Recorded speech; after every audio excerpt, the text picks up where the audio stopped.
আমি সাক্ষ্য দিচ্ছি যে আল্লাহ তাআলা সত্য ও আল্লাহ তাআলা সকল ওয়াদা সত্য। কিয়ামতের দিন যখন সকল বিচার শেষ হয়ে যাবে, তখন শয়তান মানুষদেরকে উদ্দেশ্য করে বলবে, নিশ্চয়ই আল্লাহ তাআলা তোমাদেরকে দিয়েছিল সত্য ওয়াদা, আর আমিও দিয়েছিলাম তোমাদেরকে প্রতিশ্রুতি, আর আজ আমি তা ভঙ্গ করিলাম।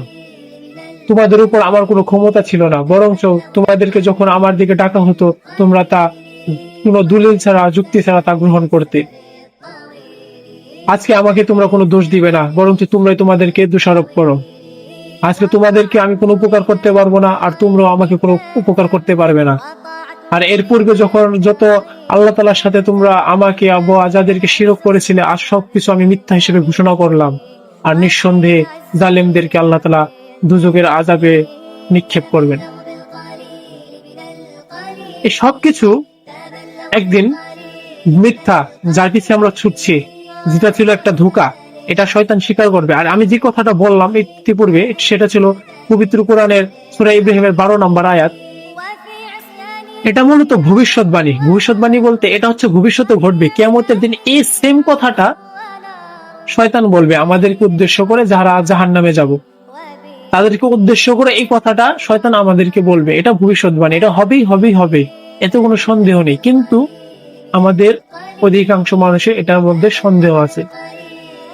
একটু মনে করুন সে সময়টা যখন করোনা ভাইরাস বাংলাদেশে প্রথম আসে, পৃথিবীতে প্রথম আসে, বা যখন এটা হঠাৎ করে বা সকলের কাছে জানান দেয়, তখন সে অনুভূতিটা, সে ভয়টা, সে নার্ভাসনেসটা কিরকম ছিল।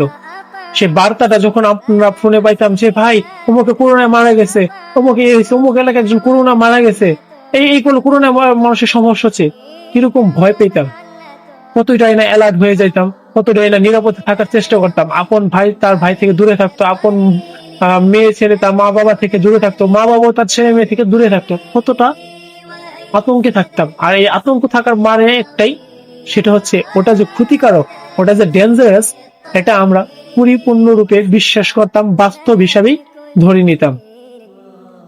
আর এই কিয়ামত দিবস, বিশ্বাস করেন বিশ্বাস করেন বিশ্বাস করেন, এই জাহান্নাম আর এই কিয়ামত দিবস, এই করোনা ভাইরাস কোন পৃথিবীতে আজ পর্যন্ত যত ভাইরাস আছে সকল ভাইরাসের থেকেও ভয়ানক ও যন্ত্রণাদায়ক।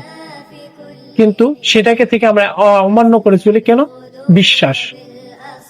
কিন্তু ওটাই হচ্ছে বাস্তব, আর এটাই হচ্ছে স্বপ্ন, এটাই হচ্ছে অবাস্তব। আমি কেন এই দুনিয়াটাকে অবাস্তবের সাথে তুলনা করলাম? স্বপ্ন কি? স্বপ্ন হচ্ছে যেটা হচ্ছে স্বপ্নের ভিতরে কিন্তু আমরা অনুভব করি, স্বপ্নের ভিতরে কিন্তু আমরা খুশি হই, স্বপ্নের ভিতরে কিন্তু আমরা কান্না করি, স্বপ্নের ভিতরে কিন্তু আমরা কষ্ট পাই, সবকিছুই। কিন্তু স্বপ্নটা হয় সীমিত সময়ের জন্য, অস্থায়ী, যার কোনো নিয়ন্ত্রণ নেই, যার কোনো স্থায়িত্ব নেই। তাই ঘুম থেকে ওঠার পর আমরা যা দেখছি, যা অনুভব করছি, যা ভাবছি, সবকিছু আমরা স্বপ্ন হিসেবে গণ্য করি।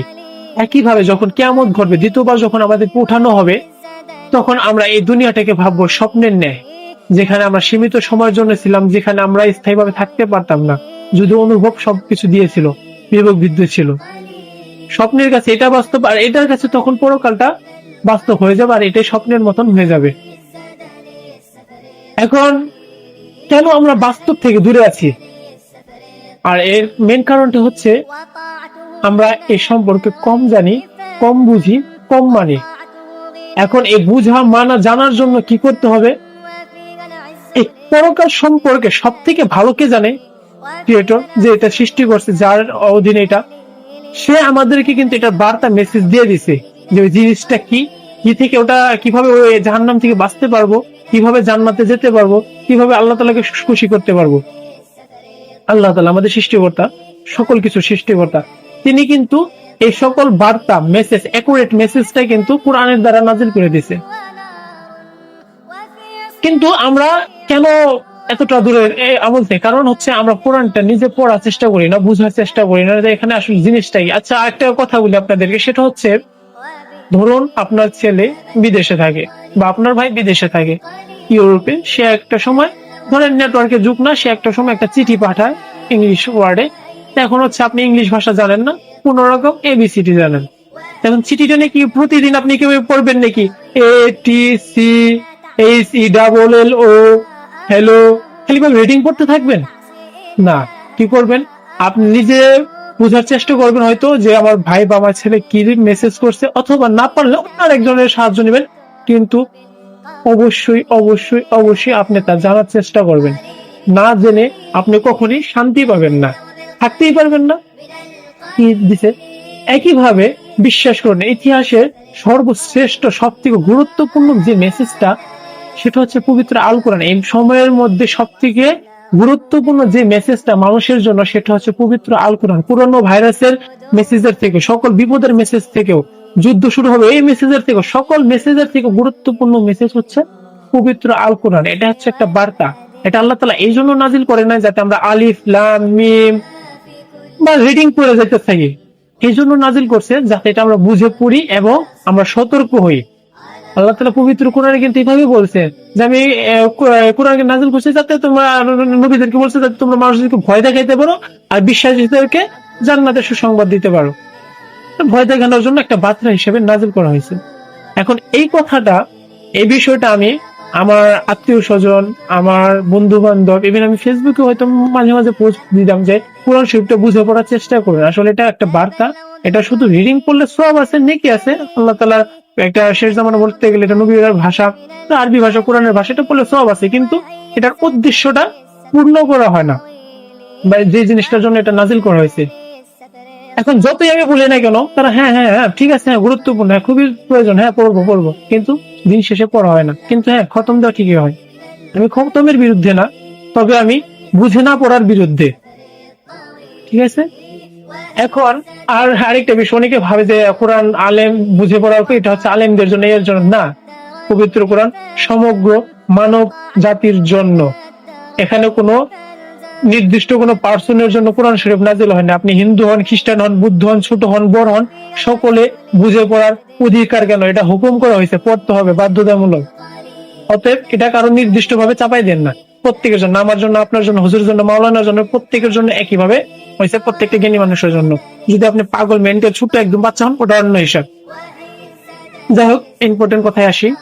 ইম্পর্টেন্ট কথা হচ্ছে আজকে একটা মেসেজ আপনাদেরকে দিতে চাই আমি, সেটা হচ্ছে, এখন আমি তো অনেক ভাবে বোঝানোর চেষ্টা করছি, অনেক ভাবে আমি বলছি যে আপনারা কোরআন শরীফ বাংলা পড়েন, বার্তাটা বোঝার চেষ্টা করেন, কিন্তু দেখা গেছে একটা টাইম মানুষের ব্যস্ততার কারণে হোক, যে কোনো কারণ হোক, কালচারের কারণ হোক, যাই হোক, সে এটা পড়তে পারে না বা পড়ে না, যেভাবে হোক পড়ে না।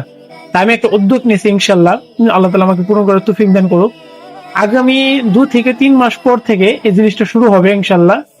প্রত্যেকটা দিন 10 মিনিটের একটা ভিডিও পোস্ট হবে আমার ফেসবুক পেজে আর ইউটিউব একটা চ্যানেলে। আমি ওটা লিঙ্ক দিয়ে দিব, আপনারা ওর মধ্যে সাবস্ক্রাইব করে রাখবেন। হ্যাঁ, প্রথমত আমি আরেকটা জিনিস ক্লিয়ার করে নিতে চাই। আপনারা ভাবতে পারেন যে বর্তমান তো অনলাইন সময় খুব ভালো ইনকাম, শহীদুল মনে একটা ভালো নিয়ে নিছে, বা আমি হয়তো খুব একটা ভালো উদ্যোগ নিয়ে নিছি যে এটার দ্বারা মানুষ জানলো, আমারও আর্থিক ভাবে মানে ভালো হলো। না, এটা ভুলেও ভাবেন না। আল্লাহ তাআলা আমাকে এ থেকে মুক্ত রাখুক। আল্লাহ তাআলা বলে দিয়েছে, তোমরা দুনিয়া হাসিল করার ক্ষেত্রে এটাকে মানে ব্যবহার করো না। আমি দিনকে এটা ব্যবহার করতে পারবো না, এটা আমার জন্য নিষিদ্ধ, বা প্রত্যেকটা মুসলমানের জন্য এটা নিষিদ্ধ। এটা হচ্ছে সত্যের জন্য ব্যবহার করা হবে, দুনিয়ার জন্য না, কোনো কিছু পাওয়ার উদ্দেশ্যে না, মানে দুনিয়ার কিছু পাওয়ার উদ্দেশ্যে না। অতএব আমার এখান থেকে যদি কোনো মনিটাইজেশন আসে, কোনো আর্নিং যদি আসে, ইনশাল্লাহ সে টাকাটা হচ্ছে আমি দিনের ক্ষেত্রে ব্যবহার করবো, দান করবো। হয়তো যদি ওরকম ভালো আর্নিং করতে পারি, কাউকে হয়তো চাকরির সংস্থান করে দিব, হয়তো গাড়ি কিনে দেবো, অটো, বা আর্থিকভাবে সহযোগিতা করবো। কিন্তু এই টাকা হয়তো আমি একটা পানিও কিনে খাবো না, ইনশাল্লাহ। এটা হচ্ছে আমার নিয়ত, ইনশাল্লাহ এটাই করবো আমি। হ্যাঁ, এখন মূল পয়েন্টে আসি। সেটা হচ্ছে আগামী 2 থেকে 3 মাস পরে যেটা আমি করব, সেটা হচ্ছে প্রত্যেকটা দিন 10 মিনিটের একটা ভিডিও পোস্ট করব। সেটা হচ্ছে সিরিয়াল বাই সিরিয়াল মেনটেন অনুযায়ী, সেটা কিভাবে কোরআনটা শুরু করব। কোরআনের একদম সূরা, মানে ফাতিহা বা শুরু থেকে, যে আলিফ লাম থেকে শুরু যে করবো আমি, ওটা থেকে একদম শেষ পর্যন্ত আমি আসবো।